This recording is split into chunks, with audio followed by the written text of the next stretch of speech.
In this video, we will discuss force and pressure, and the topic of discussion will be applications of compressed air. For that, definition of pneumatics. The definition is the branch of science which deals with the study and applications of pressurized gas to produce mechanical motion is called pneumatics. Examples include a syringe, balloons, and different tires. Now let's talk about the applications of compressed air. Compressed air is very important factor in our everyday lives because it is used in our daily life activities. Some of the activities where it is being used is automobile tires. Now in automobile tires, all automobile tires are inflated with the compressed air for the smooth running of vehicles. Then the spray paints also contain compressed air and it helps in spraying the paints.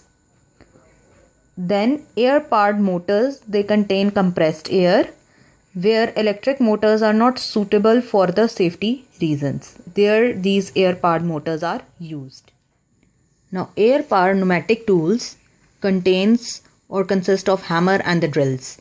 In hammers and drills this compressed air is being used.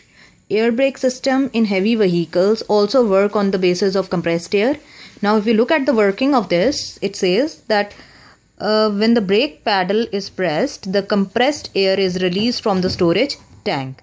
We will look at the diagram as well that says that when the paddle is being pressed, the air-filled tank and the air compressor is going to release the air. Then what happens? The air passes through the valve, it passes through the pipe as well that you can see here, that is connected firstly with the brake chamber, and then this pipe is also connected to the other wheel. Now how it is going to help in stopping the wheel from moving further?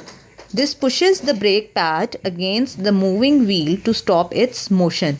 So as the compressed air will move through this pipe, it is going to enter the brake chamber and it is going to press or push the brake shoe with the help of these two springs, and ultimately the wheel that is connected with it is going to stop.